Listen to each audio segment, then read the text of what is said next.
네, 크롱님들 반갑습니다. 박종환 작가입니다. 드디어 비트코인 가격이 10만 달러를 재탈환하는데 성공했습니다. 그동안 박 작가의 크립토 연구소와 함께 하시면서 꿋꿋하게 대응해 나가신 우리 크롱님들께 박수를 보냅니다. 자, 시장은 과연 더 강한 랠리로 이어질지 아니면 단기적인 조정을 받게 될지 함께 살펴보겠습니다. 네, 오늘 영상이 도움이 되셨다면 구독, 좋아요, 댓글, 알림 설정 정중히 부탁드리겠습니다.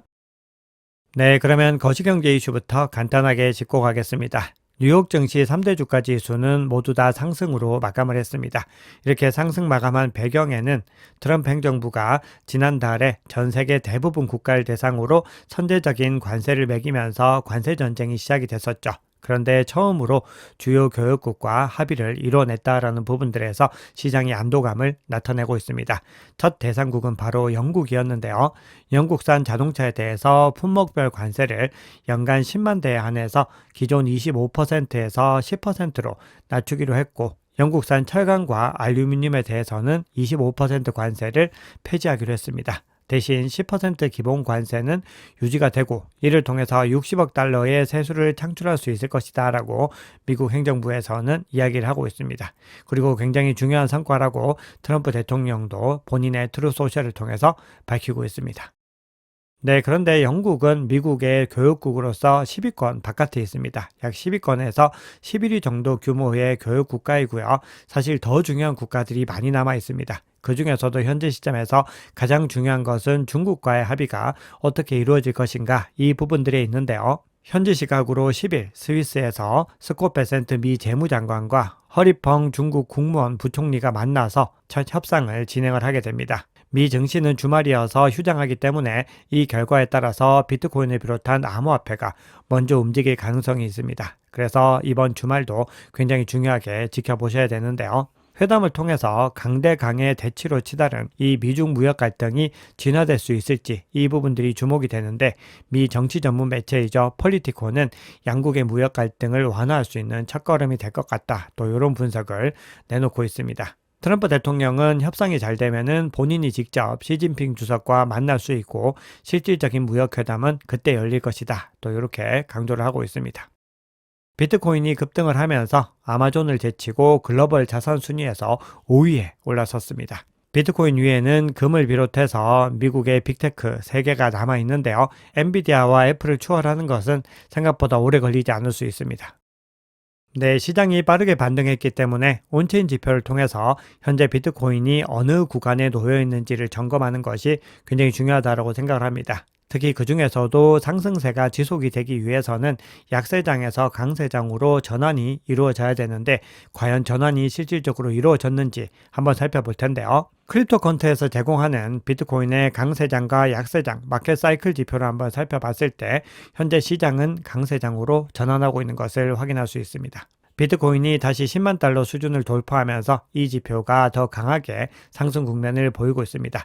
자, 그럼에도요, 절대적인 기준으로 봤을 때는 아직까지 0.029이기 때문에 굉장히 미약합니다. 그동안의 상승 국면이 진행되던 구간들과 비교를 해봤을 때는 굉장히 좀 낮은 수준을 보이고 있는 것을 확인할 수 있습니다. 그 얘기는 더 본격적인 상승장으로 이어질 수 있는 동력들이 많이 남아있다, 이렇게 볼 수가 있는 겁니다. 자, 그런데 여기서 또 중요하게 봐야 되는 지표가 하나가 있는데요. 단기 이평선이 장기 이평선을 넘어서는가, 그 부분들을 봐야 되는데, 자, 여기서 단기 이평선이 다시 반등에 성공을 했고요. 지금 요 구간들까지 요 정도의 격차가 남아 있습니다. 그런데 과거의 흐름 한번 살펴봤을 때 이렇게 크로스가 일어나는 구간에서 월등하게 상승 국면을 이어간 것들을 확인할 수가 있기 때문에 우리는 지금 현재 시점을 굉장히 중요하게 바라보셔야 됩니다. 자, 앞서 보여드렸던 지표 외에도 시가총액과 실현 시가총액을 대비한 성장성 지표가 추세 전환을 확인하는 데 굉장히 중요한데요. 그 지표도 앞서 보여드렸던 지표와 아주 흡사한 움직임을 보이고 있습니다. 네, 이번에는 중요한 지표들을 종합적으로 확인할 수 있는 사이클 지표를 한번 살펴볼 텐데요. 자, 이 지표상으로 작년 동안에 두 번의 상승 구간에서 이렇게 신호가 나오는 것들을 볼 수 있는데, 현재 시점은 아직까지 잠잠하게 유지가 되고 있는 것들을 확인할 수 있습니다. 즉 강세장의 다음 단계를 준비하는 동안에 이 지표들이 낮은 수준으로 재설정이 일어나고 있다라는 의미이고 여기서 응축의 어떤 힘을 모으고 있다는 것을 확인할 수 있습니다.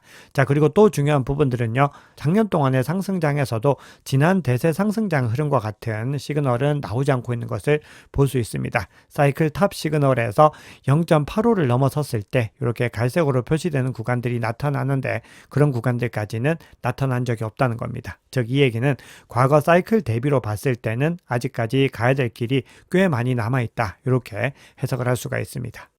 자, 다음으로는 비트코인의 리저브 리스크 인디케이터라고 해서 비트코인을 현재 시점에서 보유하고 있는 것들의 어떤 리스크가 어느 정도가 되는지를 확인할 수 있는 지표들을 볼 텐데요. 이 지표가 여전히 낮은 수준을 유지하고 있습니다. 이 녹색 영역에 아직까지 머물고 있는 것들을 볼 수 있고 작년에 두 번의 상승장 구간에서 이 구간을 돌파하기 위해서 시도를 했는데 돌파하지 못하고 조정을 받았습니다. 그리고 지금 현재 시점에서 다시 반등을 하고 있는데요. 이번에는 이 구간을 뚫고 올라가서 지난 대세 상승장 때처럼 이 빨간색 영역 근처까지 갈 수 있을지 혹은 이 구간을 통과하고 올라갈 수 있을지 이런 부분들을 잘 확인해야 됩니다.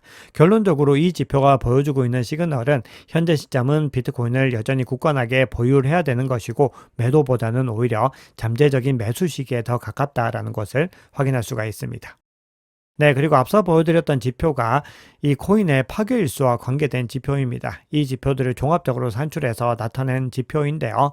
CDD 지표, 즉 코인 파괴일수 지표만 따로 가지고 오더라도 다시 상승 추세를 보이면서 오래된 코인이 이동하고 있는 국면들을 보이고 있는데요.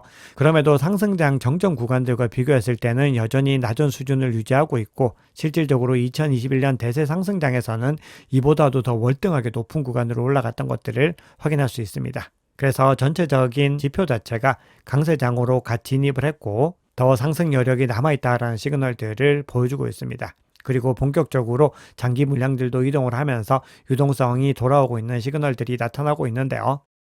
마지막으로 긍정적인 관점에서 볼 수 있는 시그널들 하나만 더 살펴보겠습니다. 자, 이 지표는요, 시가총액 대비 비트코인의 미결제 약정 비율을 나타내는 지표인데요. 이 지표가 현재 2%보다도 더 미만을 유지하면서 굉장히 안정적인 구간들을 유지를 하고 있습니다. 그리고 올해 1월 달에 지역 고점을 찍었던 당시와 비교했을 때 월등하게 낮다는 것을 확인할 수 있습니다. 즉 순수 현물 수요가 지난 2주 동안에 크게 상승을 했지만 미결제 약정 비율은 오히려 감소를 했다는 겁니다. 즉 현재 장세가 현물이 주도하고 있다. 이렇게 볼 수 있기 때문에 현재 시점까지의 상승은 굉장히 긍정적으로 볼 수 있습니다.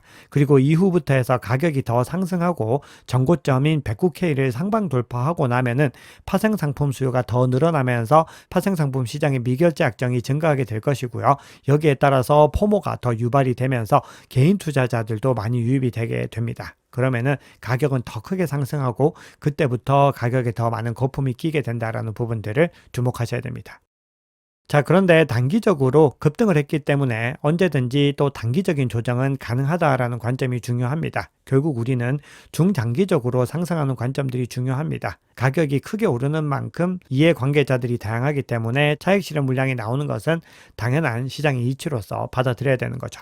자, 그런데 시장의 심리 지표들을 통해서 그런 부분들을 좀 확인할 수 있는데요. 그동안의 가격의 추이들 한번 살펴보면은 뒤에서 이더리움을 통해서도 한번 살펴보겠지만 심리 지표와 비트코인 가격은 반대로 움직이는 경향들이 있습니다. 그래서 비트코인이 2월 3일 이후로 처음으로 10만 달러를 돌파하면서 현재 비트코인 가격에 대해서 긍정적인 관점이 크게 늘어나고 있는 것을 볼 수 있습니다. 가격이 더 상승할 것이다. 이 부분에 베팅을 하고 있다는 거죠. 이렇게 더 높게 혹은 상위에 대한 관심들이 압도적으로 높아지는 경우에는 가격이 단기적으로 상승세가 꺾이는 경우들이 많이 있습니다. 보시면 이 구간들에서도 가격이 상승하는데 심리가 높아지니까 가격이 일시적으로 꺾이는 것들을 확인할 수 있죠. 자, 그런데 이런 단기적인 조정은요, 비트코인이 새로운 최고치를 경신하게 만드는 중요한 포석이 됩니다. 그 구간들에서 또 팔고 나갈 사람들을 팔고 나가고 나면은 이 구간들이 더 탄탄하게 쌓이면서 매물대가 더 지지 구간을 잘 형성할 수가 있다는 겁니다. 네, 그리고 또 하나 확인해야 되는 중요한 시그널 중에서는 미국발 수요를 꾸준히 확인해야 되는데요. 코인베이스 프리미엄 지표로 봤을 때 양전환을 하면서 상승세에 힘을 보탰다가 다시 음수 영역으로 떨어지는 것을 확인할 수 있습니다. 미국발 기관 수요가 일시적으로 주춤하는 움직임들을 보이고 있는 겁니다. 네, 그러면 이더리움 상황 한번 살펴보겠습니다. 앞서 보여드렸던 비트코인 심리 지표와 같은 지표입니다. 이더리움의 심리는 어떤 흐름들을 보였는지를 한번 살펴볼 텐데요. 팩트라 업그레이드를 전후로 해서 가격 변동이 크게 나타나지 않으니까 개인 투자자들이 오히려 실망 매물을 던져내는 움직임들이 나타났고 심리 지표상으로 크게 위축되는 국면을 보였습니다. 대부분이 하락할 것이다. 이 부분에 아주 월등하게 비교할 수 없이 월등하게 베팅하는 모습을 보였는데 네, 그런데 이 모습을 비웃기라도 하듯이 이더리움 가격은 크게 반등에 성공을 했습니다. 그래서 우리는 늘 시장을 바라볼 때 심리 지표가 너무 많이 흥분이 되어 있는지 혹은 공포감에 시달리고 있는지 이런 부분들을 예의주시하셔야 됩니다. 네, 현재 이더리움 관련해서는 변화의 조짐들이 계속해서 나타나고 있는데요. 미결제 약정이 단기간에 크게 급등하는 움직임을 보이고 있습니다. 현 시점에서는 파생 상품의 추이로 봤을 때는 가격이 추가적으로 더 상승할 가능성이 제기가 되고 있는데요. 전반적인 흐름들은 주요 이벤트 결과들을 조금 더 주목해 봐야 될 필요가 있고 이번 주말을 기점으로 한 변화들도 중요하게 지켜보셔야 됩니다. 네, 그러면 시장의 중요한 이슈들 간단하게 짚고 가겠습니다. 트럼프 대통령이 백악관에서 가진 기자회견 중에 지금 미국 주식을 사는 것을 권장한다 이렇게 얘기를 하면서 미국 증시는 정말로 랠리를 시작할 것이다 이렇게 이야기를 하고 있습니다. 그리고 비트코인 같은 경우는 현재 시점에서는 미국 주식과 디커플링의 움직임이 나타나고 있지만 사실은 두 가지 측면을 모두 다 가지고 있는 자산입니다. 본인이 유리한 방향으로 언제든지 방향 전환을 할 수 있는 유동성 자산이기 때문에 미국 주식이 랠리를 하게 됐을 때 비트코인도 동반 상승을 하게 될 가능성이 매우 높다라고 생각을 합니다. 네, 그리고 비트맥스의 설립자인 아서 헤이즈가 비트코인의 미래에 영향을 미치는 것은 미국의 재무부이지 연준이 아니다. 이렇게 얘기를 했습니다. 자, 어제 제롬 파월이 매파적인 발언을 했지만 오히려 그것들을 비웃기라도 하듯이 더 월등하게 상승의 움직임을 가져갔죠. 그래서 아서 헤이즈가 하고 있는 얘기는 제롬 파월 연준 의장은 이전 정권과 현재 정권 모두에서 별로 안 중요한 인물이다. 이렇게 폄하하고 있습니다. 그러면서 진정한 통화 정책은 스콧 베센트 재무장관 리더십 하에 추진될 것이다. 이렇게 얘기를 하는데 실질적으로 스콧 베센트가 이제 전면에 나서는 움직임들이 명확하게 나타나고 있습니다. 그래서 결론적으로 아서 헤이즈는 글로벌 유동성이 조용히 재편이 되고 있기 때문에 2028년까지 비트코인이 100만 달러, 대략적으로 14억 원에 도달할 것이다. 이렇게 전망을 하고 있습니다. 네, 비트코인 매거진의 CEO이죠. 데이비드 베일리가 비트코인이 글로벌 준비 자산으로 도입되는 속도가 예상보다 훨씬 빠르게 진행되고 있다. 이렇게 밝히고 있습니다. 네, 악재 소식도 전해지고 있는데요. 미국 상원에서 발의된 이 스테이블 코인 규제 법안 지니어스법이 본회의 상정 문턱을 넘지 못했습니다. 그동안에 공화당과 민주당이 초당적인 합의에 도달했다라는 소식이 전해졌었는데요. 상대적으로 암호화폐에 친화적인 스탠스를 보였던 민주당 의원 5명이 지지 철회 성명을 내면서 반대한 것이 주요 원인이 됐습니다. 그리고 이렇게 반대한 이유는 트럼프 대통령의 암호화폐 관련된 행보가 굉장히 본인의 이익을 추구하고 있다라는 비판이 나오고 있기 때문입니다. 여기에 대해서 스콧 베센트 재무장관이 목소리를 냈는데요. 스테이블 코인 법안의 중요성을 언급을 하면서 스테이블 코인을 사용해서 미국 달러의 세계적 준비 통화 지위를 보호하는 것이 이 정책의 목표다. 이렇게 강조를 했습니다. 즉 스테이블 코인 법안은 단순히 암호화폐 산업을 넘어서서 미국의 미래와도 맞닿아 있다라는 것을 강조를 한 겁니다. 네, 어제 뉴햄프셔주에서 비트코인의 전략 자산으로서의 채택이 이제 법안으로 통과됐다라고 말씀을 드렸는데 애리조나주에서는 준비금 법안은 이 서명에 성공하지 못했습니다. 대신에 애리조나 주지사가 주 정부가 최소 3년 동안 청구되지 않은 암호화폐를 비트코인 및 디지털 자산 준비금에 넣을 수 있도록 하는 이 법안에 도장을 찍었습니다. 소유자가 3년 이내에 연락에 응답하지 않을 경우 버려진 디지털 자산에 대한 소유권을 주장할 수 있도록 허용하는 것이고 더불어서 암호화폐를 스테이킹해서 보상을 받거나 에어드랍 받을 수 있는 법안을 통과시킨 겁니다. 바이낸스 거래소의 설립자이죠. 창펑자오가 비트코인이 10만 달러가 되기 전에 팔면은 스스로를 때려라 이렇게 이야기를 한 적이 있는데요. 이번에는 X를 통해서 이렇게 이야기를 합니다. 비트코인 투자는 사실은 쉽다. 그냥 패닉셀만 하지 않고 잘 보유만 하고 있으면 된다. 이렇게 강조를 하고 있습니다. 네, 마지막으로 리플 관련해서도 간단하게 소식 전해드리겠습니다. SEC와 리플이 진행 중인 장기 소송에서 또 한 걸음 또 진보를 했는데요. SEC가 합의를 위한 서한을 제출하면서 재판부에 리플의 불리한 판결을 수정해 줄 것을 요청을 했습니다. 과연 소송이 곧 마무리가 될지 한번 지켜보면 좋을 것 같습니다. 네, CBD 지표 한번 살펴보겠습니다. 네, 앞서 보여드렸던 코인베이스 프리미엄 지표에서 미국의 투심은 다소 꺾이고 있는 것들을 확인할 수 있었는데요. CVD 차트 상으로 바이낸스 거래소에서의 고래들의 움직임은 여전히 강하게 유지가 되고 있는 것을 확인할 수 있었습니다. 먼저 파이어 차트 상으로 10만 달러의 매도벽을 순식간에 돌파를 했고 순간순간 생기는 급조되는 이 매도벽들을 연이어 돌파하는 것들을 확인할 수 있습니다. 그리고 현재 시점에서는 105K에서 가장 강하게 매도벽이 형성되어 있는 것을 확인할 수 있습니다. 상대적으로 매수벽은 거의 잘 보이지 않는데요. 그만큼 시장의 방향성이 상방을 향하고 있다라는 것을 CBD 지표, 파이어 차트에서도 확인할 수 있습니다. 자, 그러면 고래들의 움직임 한번 살펴볼 텐데요. 현재 상승세를 가장 적극적으로 주도한 것은 가장 큰 규모의 갈색 고래입니다. 물량을 월등하게 매수세로 전환을 했고요.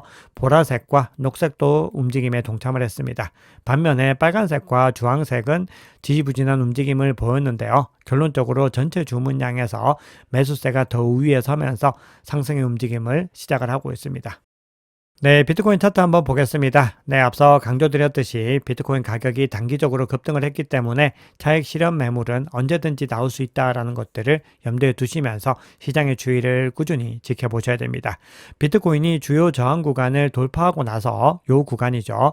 지지 테스트를 받자마자 큰 거래량과 함께 반등에 성공을 했습니다. 이 구간이 중요하다고 말씀을 드렸는데 지지로 전환되자마자 바로 쏘고 올라가는 모습들을 보였습니다. 그리고 103.5K에 있는 저항 영역에서 잠시 주춤하면서 지금 조정을 받고 있는데요. 바로 다음 장표에서 보여드리겠지만 사실 상단에 매물대가 두텁지 않기 때문에 매수세가 조금만 더 의지를 내면은 가격이 크게 더 상승할 수 있는 국면에 있다라고 볼 수 있습니다.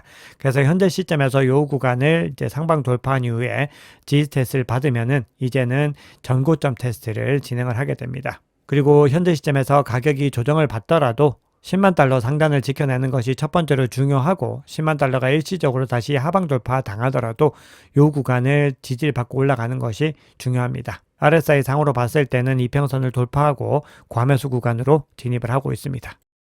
네, 비트코인 매물대 한번 살펴보겠습니다. 비트코인 가격 하단으로 이 구간과 이 구간의 매물대가 두텁게 형성이 되어 있습니다. 앞서 가장 많은 매물대가 형성이 되어 있는 96.6K에서 97.7K 사이의 구간이고요. 그 하단으로는 95.2K에 또 강하게 매물대가 형성되어 있습니다. 상대적으로 가격 상방으로는 매물대가 두텁지 않기 때문에 현재 구간에서 차익 실현을 할 이 투자자들이 다 떠나고 나면은 본격적인 상승세로 전환할 가능성이 열려 있다라고 생각을 합니다.